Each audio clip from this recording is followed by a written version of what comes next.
Y bueno, vamos con Ricardo Ravelo, que es especialista en narcotráfico. Ricardo, muy buenos días, te saludamos con mucho gusto. Buenos días, igualmente un saludo al auditorio. Oye, termina este juicio, una sentencia que ya se esperaba, pero realmente, ¿cómo podemos darle interpretación a todo esto que aconteció en los últimos 3 meses? Bueno, en efecto se esperaba esta sentencia ejemplar de una cadena perpetua, quedaron ahí dos delitos con sentencias menores, pero me parece que el siguiente capítulo es, bueno, ¿qué va a pasar con todos los personajes que fueron señalados durante el juicio en Nueva York? Genaro García Luna, policías, el gobierno de Felipe Calderón, Enrique Peña Nieto. ¿Qué va a hacer la Fiscalía General de la República para dar seguimiento a todos estos señalamientos por soborno y que le permitieron al cártel de Sinaloa operar impunemente durante muchos años? Me parece que ese capítulo es el que ahora debería seguir en el caso mexicano. Por lo que respecta al Chapo, bueno, es un tema juzgado, un tema cerrado. Entiendo que de este juicio se desprenderán nuevas investigaciones hacia la organización que encabezó el Chapo Guzmán, porque el cártel de Sinaloa, hay que decirlo, está dividido hoy en 4 bloques, uno encabezado por los hermanos, otro por el Mayo Zambada y dos grupos más, entre ellos el de Caro Quintero, que siguen operando en toda la República y en 50 países del mundo.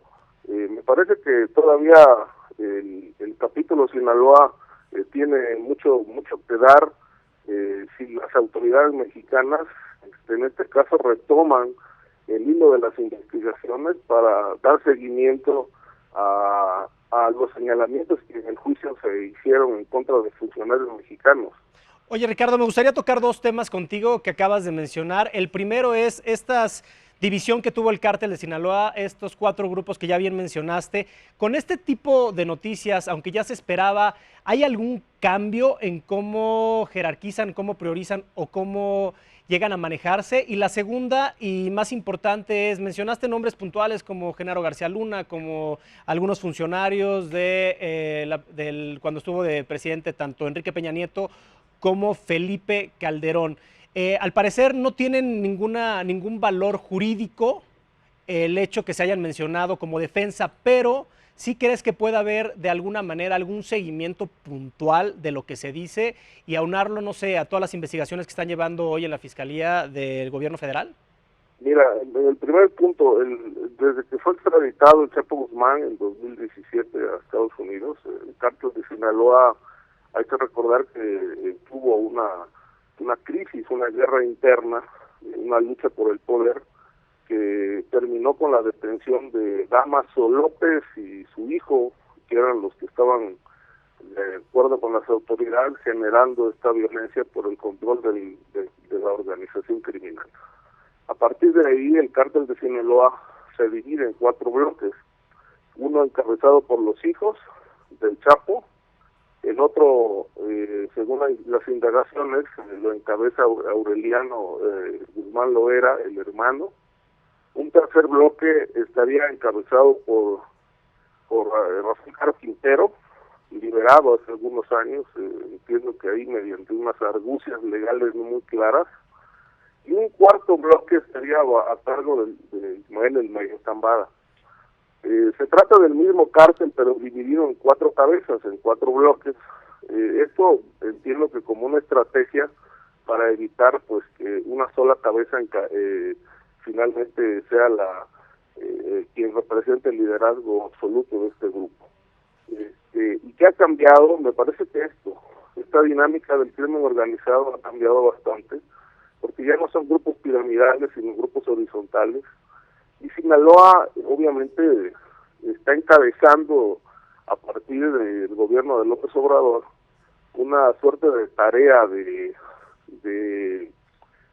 control territorial a fin de que la violencia pueda descender en el país.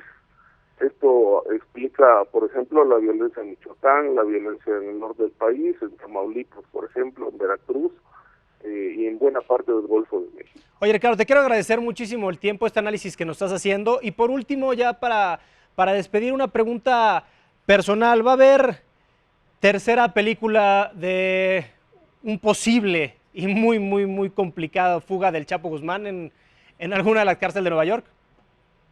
Yo creo que no creo. Alcatraz es una cárcel muy segura y además, bueno, las prisiones en Estados Unidos no son las prisiones de México. Es decir, en México, en realidad, el Chapo Guzmán pudo fugarse no por la habilidad que le atribuyen, sino por el lastre que significa la corrupción en México. Al Chapo Guzmán lo dejaron ir en las dos ocasiones. Nunca hubo tal fuga espectacular basada en una estrategia de habilidades. Las habilidades se combinaron con la corrupción.